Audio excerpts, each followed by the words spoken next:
श्रोतावृन्द नमस्कार, म श्वेता साप्ताहिक रेडियो कार्यक्रम अल्पसंख्यकका कुरा लिएर उपस्थित भएको छु। यो कार्यक्रम अल्पसंख्यक तथा सीमान्तकृत समुदायको न्यायिक पहुँच विस्तारमा कानूनी सहयोग, वैदेशिक रोजगारी सम्बद्ध क्षेत्र तथा भूकम्प पश्चातको पुनर्निर्माण प्रक्रियामा कानूनी परामर्श र सहयोग गर्दै आएको संस्था राष्ट्र निर्माण मञ्चको सहकार्यमा तयार पारिएको साप्ताहिक कार्यक्रम हो। यो कार्यक्रममा अल्पसंख्यक तथा सीमान्तकृत समुदायको अवस्था, उक्त समुदाय सम्बद्ध गतिविधि, राज्यले अल्पसंख्यक तथा सीमान्तकृत समुदायलाई लक्षित गरी निर्माण गरेका संवैधानिक तथा कानूनी व्यवस्थाहरूको कार्यान्वयन लगायतका विषय र वर्तमान अवस्थामा अल्पसंख्यक तथा सीमान्तकृत समुदाय सम्बद्ध मुद्दा र चासोको सन्दर्भमा केन्द्रित हुनेछ। श्रोतावृन्द, कार्यक्रम अल्पसंख्यकका कुरा हरेक बुधबार बिहान 7:30 बजेबाट 8 बजेसम्म ललितपुरको रेडियो कान्तिपुर 96.1 मेगाहर्ज र 101.8 मेगाहर्जमा पोखरा, नेपालगंज र धनगढ़ीबाट सुन्न सक्नुहुनेछ।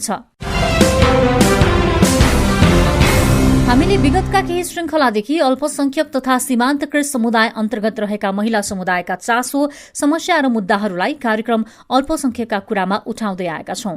आजको कार्यक्रममा भने हामीहरू अपाङ्गता भएका व्यक्तिहरू सम्बद्ध विषयमा चर्चा गर्नेछौं। अपाङ्गता भएका व्यक्तिहरूको सशक्तिकरण र मूल प्रवाहीकरणका लागि अपाङ्गता भएका व्यक्तिको अधिकार सम्बन्धी ऐन 2074 नै कार्यान्वयन भइसकेको छ।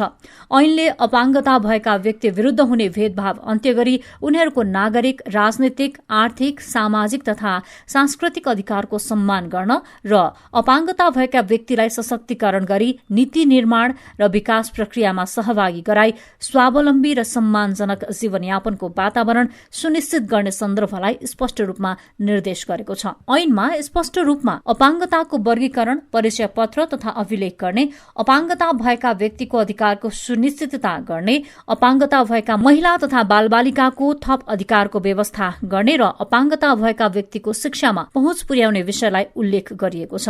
त्यसैगरी अपाङ्गता भएका व्यक्तिको अधिकार सम्बन्धी ऐन 2074 नै अपाङ्गता भएका व्यक्तिको सिप विकास तथा रोजगारीको सुनिश्चितता गर्ने, स्वास्थ्य पुनर्स्थापना, सामाजिक सुरक्षा तथा मनोरञ्जन सँगसँगै अपाङ्गता भएका व्यक्तिलाई सहुलियत र सुविधा उपलब्ध गराउने लगायतका विषयहरू निर्देश गरेको छ। तर अझै पनि अपाङ्गता भएका व्यक्तिहरूले व्यवहारमा कानून प्रदत्त अधिकारहरू उपभोग गर्न पाइरहेका छैनन्। अपाङ्गता सम्बद्ध विषयमा के कस्ता सुधार र परिवर्तन भइरहेका छन्? अपाङ्गता भएका व्यक्तिहरूले सामाजिक समावेशीकरण र समानुपातिक सहभागितालाई उपभोग गर्न पाएका छन् कि छैनन्? संघ, प्रदेश र स्थानीय तहहरूले अपाङ्गता सम्बद्ध विषयलाई कतिको प्राथमिकतामा राखिरहेका छन्? यी र यस्ता विषयहरूमा केन्द्रित भएर हामीले अपाङ्गता मानव अधिकार कर्मी तथा नेपाल अपाङ्ग मानव अधिकार केन्द्रका कार्यकारी निर्देशक जगदीश अधिकारीसँग कुराकानी गरेका छौं। सुनौ उहाँसँग गरिएको यो कुराकानी। नयाँ संविधान बनिसकेपछि नेपालमा विशेष गरी अल्पसंख्यक तथा सीमान्तकृत समुदायलाई मूल प्रवाहीकरणमा ल्याउन नेपालको संविधानले विशेष जोड गरेको छ, अर्थात् अधिकारको प्रत्याभूति गरेको छ भन्ने एउटा मान्यता वा बहस स्थापित भएको छ। अपाङ्गताको दृष्टिकोणले हेर्दा अपाङ्गता भएका व्यक्तिहरूको मूल प्रवाहीकरणको प्रश्नलाई हेर्दा हामीले संविधानलाई कसरी समीक्षा गर्न सक्छौं? म अलि अपाङ्गताको क्षेत्रमा अलिकता बढी काम गरेको नाताले मैले के भने हाम्रो अपाङ्गता भएका व्यक्तिहरूको लागि शिक्षामा ब्रेल लिपिद्वारा लाई मान्यता दिएको पठन पाठनको व्यवस्थाका कुराहरू छन्। दोभाषे सांकेतिक भाषाका दोभाषे को द्वारा अथवा सांकेतिक भाषाको माध्यमबाट पढ्ने व्यवस्थाका कुराहरू पनि छन्। त्यहाँ धेरै त्यहाँ चाहिँ नि समावेशी करणमा पनि अपाङ्गता भएका व्यक्तिहरूलाई चाहिँ छुटाउनु हुँदैन भन्ने कुराहरू छन्। अब दोस्रो अझ उठान गरेको कुराहरू भनेको नीति निर्माण तहमा, राजनीतिक तहमा पनि अपाङ्गता भएका व्यक्तिलाई समावेश गराउनुपर्छ भन्ने कुराहरू उठाएको छ। धारा 86 लगायत थुप्रै छ त्यहाँ। तपाईँको त्यहाँ चाहिँ के भइदियो भने अनि त्यो अपाङ्गताको ठाउँमा चाहिँ नि उहाँहरूले कहिलेकाहीँ के पनि गरिदिनुहुन्छ भने यो वा त्यो व्याख्या आफै गरिदिने अनि उहाँहरूले आफै अपाङ्गता बनाउने अनि आफै अपाङ्गता परिचय पत्रको पनि सायद पहल गरिदिने होला भन्नु पर्ला। अब म त कतिपय हेर्दैछु अपाङ्गताको परिचय पत्रको आधारमा होइन अब त्यहाँसम्म उहाँहरू नियुक्ति हुनु भएको छ कि छैन हामीले हेर्न जानुपर्ने अवस्था छ। त्यो भनेको के हो भने उहाँहरूको आफन्तहरू अथवा उहाँहरूको राजनीतिमा काम गरेको नाताले हाम्रो हिजो संगठनमा त्यत्रो काम गर्नुभयो होइन, अहोरात्र खट्नुभयो, त्यही भएर हामीले उहाँलाई ल्यायौँ भन्ने खालको कुराहरू पनि छ। तर त्यो त्यसरी राखिएको होइन। त्यो कसरी राखिएको भन्दा अपाङ्गताको सवाल, अपाङ्गताको समस्या, अपाङ्गताको आन्दोलन, अपाङ्गताको एजेन्डा के कुराहरू छन् भन्ने कुरो यही क्षेत्रमा काम गरेका व्यक्तिहरू मध्येबाट त्यहाँ जानुभयो भने उहाँले आफ्नो पीडाका कुराहरू राख्न सक्नुहुनेछ। भनौँ न अहिले राष्ट्रिय सभामा कुरा गरौँ, अहिले प्रतिनिधि सभामा कुरा गरौँ, त्यहाँ अपाङ्गता भएको व्यक्तिहरूलाई व्यवस्था राखिएको छ। तपाईँको समानुपातिको चाहिँ नाम दिने ठाउँमा पनि छ, अपाङ्गता भएको व्यक्ति भनेर माग्नुहुन्छ पनि समानुपातिको सिटमा, तर निर्वाचित गर्ने बेलामा बाध्यतामा बनाइदिनुहुन्न होइन। अब राष्ट्रिय सभामा छ होइन, राष्ट्रिय सभामा छ नभएको होइन, तर यो वा त्यो बाहनामा होइन, अब यहाँ हातमा के छर्रा छ अथवा यहाँ के छ भन्ने नाउँमा अथवा तपाईँको चाहिँ यो अपाङ्गता हो भन्ने नाउँमा उहाँहरूले कताबाट लिएर आउनुहुन्छ त्यो हामीले पनि बुझ्न सक्दैनौँ। जस्तै अपाङ्गताको मूल प्रभावीकरणमा उसको शिक्षा, स्वास्थ्य अर्थात् उसको समग्र एउटा वृत्ति विकास, किनभने अपाङ्गता भएको व्यक्तिमा फरक क्षमता हुन्छ जो आम जनजीवन वा आम जीवनशैली वा समाजले निर्धारण गरेका मानकहरू भन्दा उसको फरक क्षमतालाई प्रस्फुटन हुन फरक आधार चाहिँ छ र उसको समग्र विकासको पक्ष एउटा रह्यो। यो चाहिँ अधिकारको दृष्टिबाट हेर्दा। अर्को भनेको दैनिक चर्यामा नै जस्तै दृष्टिविहीन अपाङ्गता भएका व्यक्तिहरूलाई हिँड्न समस्या छ भने उनीहरूलाई हिँड्न अनुकूल बाटोको निर्माण हुन सक्ला, व्हील चेयर युजरहरूको लागि सोही अनुसारको बाटोको निर्माण हुन सक्ला। जस्तै पक्षघात भएर सम्पूर्ण रूपमा अपाङ्गता भएका व्यक्तिहरूको लागि गर्नुपर्ने व्यवस्थापनको एउटा पक्ष होला भनेको अपाङ्गता सम्बद्ध व्यक्तिको अधिकारको पक्ष एकातिर छ, उसको उपस्थिति र समानुपातिक सहभागिताको प्रश्न एकातिर छ। अर्कोतर्फ पूर्वाधारजन्य संरचनाहरूको विकास, अपाङ्गता मैत्री पूर्वाधारजन्य संरचनाहरूको विकास गरिएन भने पनि उहाँहरूलाई मूल प्रभावीकरणमा ल्याउन गाह्रो छ। पूर्वाधारको दृष्टिले राज्यले कसरी काम गरेका छ यहाँहरूले के बुझ्नु भएको छ? एकदमै राम्रो प्रश्न गर्नुभयो। सबभन्दा पहिला म कहाँ गएँ भने उहाँहरू अपाङ्गता भइकन पनि आफ्नो क्षमता अनुसारको उहाँहरूको आफ्नो प्रस्फुटनहरू भइरहेछ भन्नुभयो। मैले यहाँ हजुरलाई मेरो निवेदन गरेँ, मैले यहाँलाई चाहिँ नम्र निवेदन के भने म एउटा अपाङ्गता अधिकार कर्मी पनि भएको नाताले के भन्नुपर्छ भने हामीले अपाङ्गता भएका 10 प्रकारका अपाङ्गता भएका व्यक्तिहरू छौँ। 10 प्रकारको अपाङ्गता भएका व्यक्तिहरूलाई यहाँले सम्बोधन गर्दाखेरि हामी यहाँलाई सधन्यवाद त्यतिखेर टक्राउँछौँ। त्यो सम्बोधनमा फरक क्षमता भनेर टपक्क टिपेर फ्याँकिदिनु होला है। फरक क्षमता भन्ने कुरो शब्द हामी अपाङ्गता भएका व्यक्तिहरूले अधिकार कर्मीले सुन्नै नसकिने शब्द र हामीलाई आँसु आउने शब्द हो त्यो शब्द होइन। अब जाउँ तपाईँले भन्न खोजेको कुरा के भने उहाँहरूको आफ्नो क्षमता हुँदा हुँदै पनि उहाँ आफ्नै तरिकाले आफ्नो व्यवसाय व्यवस्थाहरू आफ्नो विज्ञताहरू गरिरहनु भएको छ होइन। आज चाहिँ दृष्टिविहीन साथीहरू कयौँ साथीहरू पिएचडी गर्नुभएको साथीहरू हुनुहुन्छ, कानुन व्यवसायमा काम गर्ने साथीहरू हुनुहुन्छ, प्रोफेसर व्यवस्थामा काम गर्नुहुन्छ, भइरा साथीहरू कति राम्रो चाहिँ नेपाल सरकारको चाहिँ त्यो ओहदामा काम गर्ने व्यक्ति भइसक्नु भएको छ। यो हुँदै गर्दा हजुरले एकदम राम्रो कुरा भन्नुभयो। भौतिक संरचनाहरू सडक अहिले राजधानी सहरको मात्रै कुरा नगरौँ सर, अब सहरमा त अब हेर्नुहोस् अलिअलि त्यहाँ हाम्रो दृष्टिविहीनले लट्ठी गुडाएर जाँदाखेरि बिजुलीको पोल छन् त्यहाँ अथवा त्यहाँ खाडल खनिएको छ होइन। तपाईँको चाहिँ अझ नगरपालिकाहरूले त्यहाँ तपाईँको चाहिँ मङ्गलहरू निकालिदिएको छन्। ती कुराहरूमा त अझ कुरै नगरौँ। ठुला चाहिँ भवनहरू बनाउँदाखेरि पनि तपाईँको चाहिँ अझै पनि अपाङ्गताको लागि यहाँ आउनुहुन्छ यसरी यस्तो उहाँहरूलाई गाह्रो हुन्छ भन्ने खालको अहिले पनि त्यो योजनाहरू बनाउन सकेको छैन। त्यत्र बिल्डिङहरू बन्दाखेरि तिनलाई ढोकाका सिनहरू तल राख्नुपर्छ, बत्तीका स्विचहरू तल होचापुर्काहरू आउँछन्, व्हिलचेयरका मान्छेले माथिको बत्तीको स्विच छिस्किन भेट्दैनन्, सार्वजनिक टोयलेटहरूको कुराहरू गरिरहँदाखेरि ती कुरामा त हामीले भन्दा पनि अझै पनि कम छ। सम्मानित सर्वोच्च अदालतले पनि भन्यो यो भौतिक पहुँचमा अपाङ्गता भएका व्यक्तिहरूको चाहिँ पहुँच पुग्नुपर्छ भनेर भौतिक पहुँच निर्देशिका पनि छ। निर्देशिकै जारी गरेर केही ठाउँमा चाहिँ व्हिलचेयर समेत जाने छ। त्यसपछि अरू बहिराहरूको साथीहरूको लागि अरू दृष्टिविहीनको लागि त अझै पनि त्यहाँ त्यस्तो खालको चाहिँ कामहरू। अब कत्रा लिफ्टहरू चल्छ, त्यही लिफ्टमा पनि तपाईँको चाहिँ साउन्ड बन्द गरिदिएको छ। त्यो दृष्टिविहीन कहाँ पुग्छ होला होइन, अथवा त्यहाँ चाहिँ तपाईँको चाहिँ त्यो दृष्टिविहीनले चाहिँ छामेर 1, 2, 3 पाउने भेटिन्छ कि भेटिँदैन त्यो कुराहरूको अझै पनि कुराहरू भएको छैन। त्यसले गर्दाखेरि अब हामीले के बुझ्नुपर्छ भने भौतिक संरचनाहरू अझै पनि अपाङ्गता मैत्री छैनन्। समाजमा पछि पारिएका जस्तै हामीले अपाङ्गताको कुरा गरिरहँदा अपाङ्गता भएका व्यक्तिहरूको मूल प्रभावीकरण वा उहाँहरूको सशक्तिकरण भनेको समाज निर्माणको एउटा प्रक्रिया हो। उहाँहरू सक्षम हुनुभयो, उहाँहरू सबल हुनुभयो भने यो राज्यले नै बेनिफिट पाउने हो, यही समाजले नै बेनिफिट पाउने हो र यही सिभिलाइजेसन वा यो सभ्यताले नै त्यसको नाफा लिने हो, त्यसको फाइदा पाउने हो भन्ने खालको बुझाइ छ कि अझै पनि जुन नीति निर्माताहरूमा समाजमा यो चाहिँ हामीले दिएको होइन है, हामी सँगसँगै सबै हिँड्यौँ भने मात्रै हाम्रो देश हाम्रो समाज बन्छ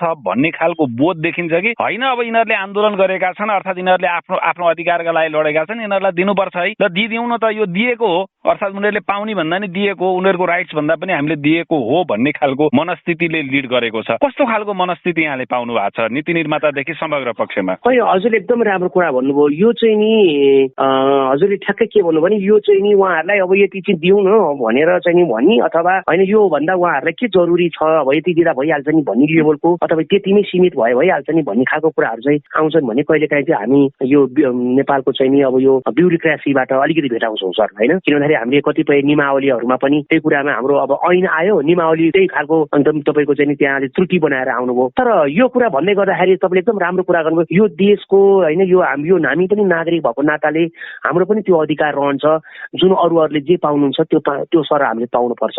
अझ कतिपय ठाउँमा त हामीले विशेष पाउनुपर्छ पनि भन्छौँ हामीले, होइन। किन भन्दाखेरि जस्तै लोकसेवाकै कुराहरू गर्नु पर्दाखेरि हामीलाई चाहिँ तपाईँले चाहिँ नि लोकसेवामा हामीलाई चाहिँ सङ्ख्या बढाइदिनुपर्छ भन्छौँ आरक्षण कोटाको लागि। त्यो भनेको के भने हामी आर्मीमा लड्न हामीले माग्दैन, उहाँहरूलाई जानुहोस्, प्रहरीमा उहाँहरू जानुहोस्, हामी जाँदैनौँ, होइन। अनि तपाईँको चाहिँ नि वैदेशिक रोजगारका कुराहरूमा हामी अपाङ्गता भएका व्यक्तिहरू जान सक्दैनौँ। तर लोकसेवाको त आरक्षणमा त अलिकति बढाइदिनुहोस्, शिक्षक सेवाको आरक्षणमा त बढाइदिनुहोस्, जबकि अपाङ्गता भएका व्यक्तिले गरेर गर्छन् भन्दाखेरि पनि अझै पनि उहाँहरूकै आफ्नो खल्तीको दिनुपर्छ जस्तो गरेर त्यो पहिला मस्यौदा बनाउनेदेखि नै, त्यो ब्युरोक्रेसीदेखि नै, अनि कहिलेकाहीँ त त्यो ब्युरोक्रेसीले त्यो हाम्रो त्यो जनप्रतिनिधिहरूलाई मान्यज्यूहरूलाई पनि घुमाइदिनु हुँदो रहेछ क्या। मान्यज्यूलाई पनि घुमाइदिया हुनाले कहिलेकाहीँ त मान्यज्यूबाट नि कन्फ्युजिङहरू हामीले भेट्यौँ। त्यस कारणले गर्दाखेरि यो चाहिँ खास गरेर अझै पनि हामीले दुईटै धारलाई हामीले उहाँहरूसँग वकालत गर्न एकदमै जरुरी देखिराखेको छौँ। किन भन्दाखेरि उहाँहरूले के बुझ्नु पर्यो भने यो उहाँहरूको मात्रै पनि होइन, यो सबैको हो, यो सबैले पाउनुपर्छ। र एउटा कुरा के बुझिदिनु भएन भने अपाङ्गता भन्ने कुराहरू चाहिँ त्यो कुनै घन्टी बजाएर होइन, त्यो कुनै जानकारी गराएर सूचना दिएर अपाङ्गता हुने कुरा होइन। 2 सेकेन्डको मिस्टेकको कारणले अपाङ्गता हुन्छ। 2 सेकेन्ड, धेरै टाइमै लाग्दैन। एउटा एक्सिडेन्ट भनौँ, एउटा कुनै पनि तपाईँको चाहिँ नि घटनाक्रम हेरौँ, अथवा एउटा चाहिँ तपाईँको चाहिँ नि विभिन्न चाहिँ तपाईँको चाहिँ नि फरक खालका औषधिहरू प्रयोग गरेर पनि अपाङ्गताहरू जन्मने या अपाङ्गता हुने गर्छन्। त्यसले गर्दा मान्छे कुनै पनि समयमा अपाङ्गता हुन्छन् र यो अपाङ्गता हुँदाखेरि म पनि भएँ भने के हुन्छ होला भनेर सोच्ने काममा चाहिँ अझै पनि यो जनप्रतिनिधि अथवा मान्यज्यू अथवा ब्युरोक्रेसीले सोच्न सक्नुहुन्न नि सर। तबसम्म हामीले अझै पनि हाम्रो अधिकारहरू प्राप्त गर्न अझै कठिनाइ भइरहेछ। त्यो भन्दै गर्दा हामी अधिकार कर्मीहरूले त्यतिकै चुप लाएर बस्न चाहिँ हामी बस्दैनौँ। किन भन्दाखेरि यो हाम्रो नैसर्गिक हाम्रो अधिकार हो। यो आन्दोलन, यो 62-63 आन्दोलनमा हाम्रो पनि राम्रै सहभागिता थियो। हामीले पनि राम्रै गरेर चाहिँ नि उहाँहरूसँग सहकार्य गरेर आएको हौँ। केही राजनीतिक दलहरूले पनि फेरि सम्झिनु चाहिँ भएको छ, तपाईँहरूसँगको सहकार्यले हामी यहाँसम्म आयौँ, त्यसले हामी तपाईँहरूको त्यो त्यतिखेरको योगदान बिर्सिँदैनौँ भन्नु पनि भएको छ। त्यसकारण हामी यो हक अधिकारको लागि चाहिँ नि हामी एकदमै अब यो एकैचोटि नपाउने रहेछ भन्ने कुरामा छ। अर्को एउटा जोड्नै पर्छ, सबै ठाउँमा, सबै नीति बनाउने ठाउँमा, सबै ठाउँमा चाहिँ हामी पुग्न सक्यौँ भने हाम्रो पीडाको कारणले हामी मैत्री चाहिँ आउँदो रहेछ। नत्र भने अब यसो गर्यो हामी त्यहाँ पुग्दैनौँ, उनीहरू आफू हुन्छन्, आफ्नो खालको मैत्री चाहिँ नीति नियम बनाएर ल्याइदिन्छन्, हामी हेरै गर्छौँ। उदाहरणको लागि स्थानीय तहको चुनावमै हेर्न सक्छौँ हामीले। अहिले आज स्थानीय तहमा एउटा मात्रै अपाङ्गता दिनुभएको थियो भने यो संरचनाहरू स्थानीय सरकारकोमा सबै अपाङ्गता मैत्री भइसकेको छ, साँच्ची भनौँ भने। जस्तै अपाङ्गता यहाँले भन्नुभयो 10 प्रकारका छन् अहिले जुन राज्यले मानेको छ भन्ने कुराहरू छन्। जस्तै आन्तरिक रक्तस्राव हुने भनेको रगत नरोकिने, सामान्य घाउचोटमा पनि रगत नरोकेर ठूलो समस्या झेल्ने अपाङ्गतादेखि लिएर जस्तै श्रवणमा पनि 2 खालका अपाङ्गताहरू छन्। एउटा पूर्ण रूपमा कान नसुन्ने, एउटा आंशिक रूपमा सुन्न सक्ने खालको अपाङ्गता छ। अनि दृष्टिविहीनमा पनि त्यो फरक छ। व्हीलचेयर युजरहरूको पनि, व्हीलचेयर युजरमा चाहिँ गोडाको मात्रै समस्या हुने एउटा कुरा होला, तर स्पाइनल कर्डको समस्याले गर्दा दिशा पिसाब नै आफूले स्वाभाविक रूपमा गर्न नसक्ने खालको अपाङ्गता होला। मैले भन्न खोजेको के हो भने अपाङ्गताभित्रको यो पृथकीकरणलाई कसरी सम्बोधन गर्ने, किनभने हरेकको समस्या फरक छ र अपाङ्गता सम्बद्ध आन्दोलनले यो पृथकीकरणलाई फरक ढङ्गले सम्बोधन गर्नुपर्छ भन्ने ढङ्गले उठाएको छ कि छैन? एक्ज्याक्टली हाम्रो आन्दोलनमा त्यो बहस भएको छ। जस्तो हामी के भन्छौँ भने जस्तो सकेसम्म धेरै चाहिँ दृष्टिविहीन साथीहरूको लागि चाहिँ नि शिक्षाको चाहिँ नि तपाईँको चाहिँ नि सेवा एकदम राम्रो हुन्छ भने शारीरिक अपाङ्गता भएका व्यक्तिहरूलाई चाहिँ नि निजामती अथवा अरू सेवाहरूमा सजिलो हुन्छ भनेर हामी यो पनि कुरा अलि बढी गर्थ्यौँ भने जस्तो स्पाइनल इन्जुरीका कुराहरूमा त्यहाँ दैनिक उहाँहरूको चाहिँ स्वास्थ्य सामग्रीहरू चाहिने, क्याथेटरहरू चाहिने, होइन, त्यहाँ चाहिँ युरिन ब्यागहरू चाहिँ धेरै कुराहरू छ नि, त्यस्तोमा सरकार नेपाल सरकारको छुट्टै खालको चाहिँ नि सहयोग हुनुपर्छ भन्ने कुरा हुँदै अब तपाईँकोले पूर्ण बहिरा भन्छौँ जसले बोल्न पनि ओठ पनि जोड्न सक्नुहुन्न र कान सुन्नुहुन्न, उहाँहरूको लागि चाहिँ नि कम्प्लिटली साङ्केतिक भाषाद्वारा मात्रै उहाँहरूको चाहिँ नि काम हुनुपर्छ। अनि त्यसपछि उहाँले अब आफ्नो चाहिँ नि सबै दैनिक क्रियाकलाप हुनुपर्छ राज्यको त्यो तहदेखि यो तहसम्म। र अर्को चाहिँ तपाईँले अघि भन्नुभयो सुस्त श्रवण, जसले बोल्न चाहिँ बोल्नुहुन्छ तर उहाँले कान सुन्नुहुन्न, बोलेर मात्रै के समस्या भयो भने उहाँले बोल्दा बोल्दा कानले नियन्त्रण नगर्ने भएको हुँदा कहिले ठुलो स्वरले बोल्नुहुन्छ, कहिले सानो स्वरले बोल्नुहुन्छ, त्यसले बोलाइलाई त्यति हुँदैन। त्यसकारण क्याप्सनिङका कुराहरू छन्, त्यहाँ क्याप्सनिङ कुनै कुरा गऱ्यो भने त्यहाँ लेखेर अर्को मान्छेले लेखिदिएर उहाँले हेरेर अनि त्यो कुराहरू गर्ने कुराहरू छन्।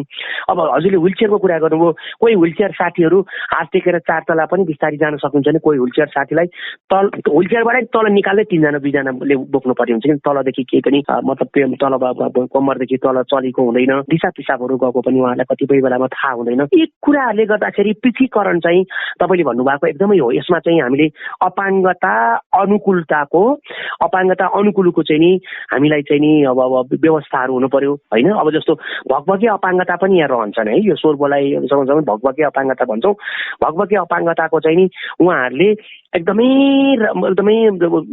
सिभियर कार्ड पाउनुभयो भने उहाँहरूले जम्मा पहेँलो मात्रै पाउनुहुन्छ, उहाँहरूले निलो लिनुहुन्न। किन भन्दा उहाँले अरू काम गर्न सक्नुहुन्छ नि त, उहाँको बोलीको समस्या हो, उहाँलाई सामाजिक विभेद हो, सामाजिक विभेद गरिएको, सामाजिक न्याय नगरिएको मात्रै हो, तर अरू काम गर्न सक्नुहुन्छ। त्यस कारणले उहाँले धेरै एकदमै सिभियर कार्ड पाउनुभयो भने, परिचय पत्र पाउनुभयो भने पहेँलो मात्रै पाउनुहुन्छ। श्रोतावृन्द, उहाँ हुनुहुन्थ्यो अपाङ्गता मानव अधिकार कर्मी तथा नेपाल अपाङ्ग मानव अधिकार केन्द्रका कार्यकारी निर्देशक जगदीश अधिकारी। श्रोतावृन्द, अहिले हामी कोरोना भाइरस संक्रमणको महासंकटबाट गुज्रिरहेका छौं। हरेक महामारी र प्राकृतिक विपदबाट सबैभन्दा बढी अल्पसंख्यक तथा सीमान्तकृत समुदाय नै प्रभावित हुने गरेको छ। यसै सन्दर्भलाई मध्यनजर गर्दै राष्ट्र निर्माण मञ्चले निशुल्क कानूनी सहायताका लागि क्रमशः 98 40 53 40 09 र 0162 00129 नम्बरहरू उपलब्ध गराएको छ। उपलब्ध यी नम्बरहरूमा भूकम्प पश्चातको पुनर्निर्माण सम्बन्धी कुनै पनि कानूनी परामर्शको आवश्यकता परेमा समेत सम्पर्क गर्न सक्नुहुनेछ। त्यस्तै वैदेशिक रोजगारी सम्बन्धी कुनै पनि कानूनी समस्या वा अन्य समस्या भएमा 98 40 53 40 09 र 98 499 35243 मा सम्पर्क गरी कानूनी तथा अन्य सहायता समेत लिन सक्नुहुनेछ। अर्कोतर्फ कोरोना महामारीका कारण फेरिएको दैनिकी पश्चात देश वा विदेशमा बस्नुहुने जो कोहीलाई पनि मनोसामाजिक परामर्शको आवश्यकता पर्न सक्ने अवस्थालाई मध्यनजर गर्दै राष्ट्र निर्माण मञ्चले दूर मनोसामाजिक परामर्श सेवा समेत उपलब्ध गराएको छ। यदि तपाईलाई कुनै पनि मनोसामाजिक परामर्शको आवश्यकता छ भने 98 511 77 025 मा सम्पर्क गर्न सक्नुहुनेछ। श्रोतावृन्द, अपाङ्गता भएका व्यक्तिको अधिकार सम्बन्धी ऐन 2074 मा अपाङ्गता भएका महिलाको विशेष अवस्थालाई ध्यानमा राखी उनीहरूको स्वास्थ्य तथा प्रजनन अधिकारको संरक्षणको लागि आवश्यक व्यवस्था गर्नुपर्ने तथा महिलाको अधिकार संरक्षण गर्न र उनीहरूको ज्ञान सिप तथा क्षमताको उच्चतम उपयोगका लागि उपयुक्त वातावरण निर्माण गर्नुपर्ने उल्लेख छ। नेपाली समाज पुरुष प्रधान मान्यतामा आधारित भएका कारण महिलाहरूले लैंगिकतामा आधारित विभेदको सामना गरिरहनु परेको छ। त्यसमाथि अपाङ्गता भएका महिलाहरूले थप विभेद, हिंसा र बहिष्करणलाई झेल्नु परेको छ कि छैन तथा अपाङ्गता भएका महिलाहरूले कस्ता चुनौती र समस्याहरूको सामना गर्नु परिरहेको छ। यी र यस्ता विषयमा अपाङ्गताको क्षेत्रमा कार्य गरिरहेको गैर सरकारी संस्था प्रयत्न नेपालको संस्थापक सरिता लामिछानेसँग साथी ईश्वर दाहालले कुराकानी गर्नु भएको छ। सुनौ उहाँसँग गरिएको यो कुराकानी। नेपाली समाजमा महिलालाई हेर्ने दृष्टिकोण, महिलाको मूल प्रवाहीकरणको सवाल लगाएर महिलामाथि हुने लैंगिकतामा आधारित विभेदहरू पनि हुन्छन्। एकजना अपाङ्गता भएको पुरुष र एकजना अपाङ्गता भएको महिलामा महिला भएकै कारणले फरक खालका अझ थप समस्याहरू झेल्नु पर्ने अवस्था छ कि छैन? यहाँले के अनुभूति गर्नुभएको छ? धेरै नै छ, किनभने अब सिङ्गो समाज नै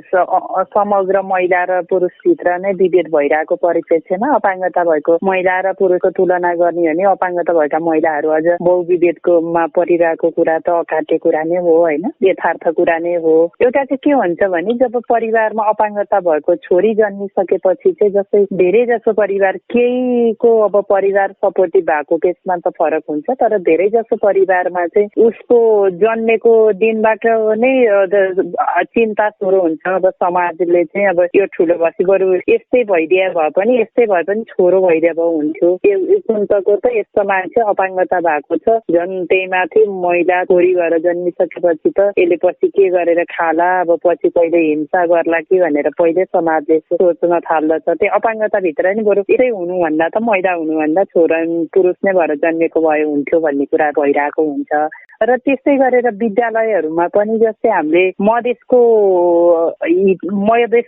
तुलना गर्छौँ भने त मधेसी समाजमा जति मात्रामा अन्यमा पनि छ, तर अझ चरम रूपमा चाहिँ मधेसमा चाहिँ अपाङ्गता भएको पुरुषको तुलनामा अथवा बालकको तुलनामा बालिकाहरू शिक्षाको अवसरबाट वञ्चित भइरहेको छ। विभेद र हिंसाको कुरा गरिरहँदा यहाँले जस्तै पारिवारिक विभेदको एउटा पाटो शैक्षिकदेखि लिएर अपाङ्गता नभएको सन्तान भए राम्रो, यदि भइदिएको भए नि छोरी भन्दा छोरा भइदिएको भए अलि सजिलो हुन्थ्यो भन्ने एउटा बुझाइ छ। त्यसभन्दा पछाडिका अन्य विभेदका चरणहरू जस्तै यौनजन्य हिंसाका कुराहरू पनि हुन सक्छन्। अन्य त्यसै गरी बोली वचन लवजमा पनि महिला र पुरुषलाई प्रयोग गर्ने जुन प्रणाली छ, जुन मान्यता छ, जस्तो खालको स्वरूप छ नेपाली समाजमा, त्यसमा नि पृथकीकरण छन्। यस्ता खालका विभेदहरू चाहिँ कस्तो हुन्छ, यहाँले के अनुभूत गर्नु भएको छ? त्यो खालको विभेद पनि हुन्छ, किनभने एउटा त जस्तै हामी बौद्धिक अपाङ्गताको कुरा गर्यौँ भने बौद्धिक अपाङ्गता भएका बालिकाहरूलाई जब 11-12 वर्षको उमेर सुरु भएर उनीहरूको त्यो किशोर अवस्थामा पुगिसकेपछि चाहिँ जस्तै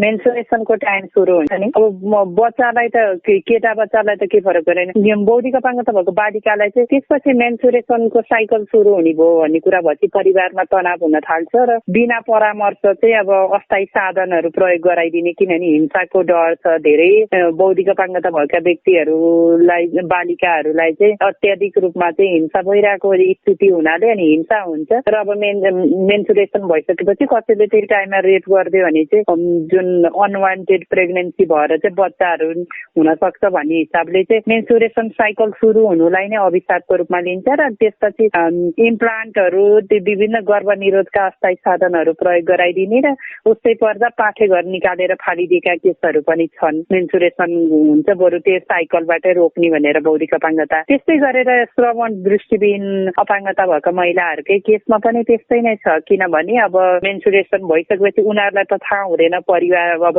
आफ्नो शरीरमा आएको परिवर्तन, अनि त्यसले गर्दा चाहिँ कतिपयले अब सेनिटरी प्याड चाहिँ फालिदिने, टोकेर फालिदिने, त्यस्तो खालको त्यो थाहा पाइसकेपछि त्यो हुन्छ भनेर अनि उनीहरूलाई चाहिँ त्यो आफैले तिर्नुपर्छ अथवा परिवारको अन्य व्यक्तिले चाहिँ उनीहरूको त्यो मेन्सुरेसनको प्याडहरू चेन्ज गरिदिनेदेखि सबै काम गर्नुपर्छ र झन्झटिलो हुन्छ भनेर चाहिँ पाठेघरहरू निकालेर फालिदिने, त्यस्तो खालको घटनाहरू र इम्प्लान्टहरू लगाइदिने भन्ने छ। अनि त्यस्तै गरेर हिंसाको कुराहरू पनि एकदम छ, जस्तै बहिरा व्यक्तिहरूलाई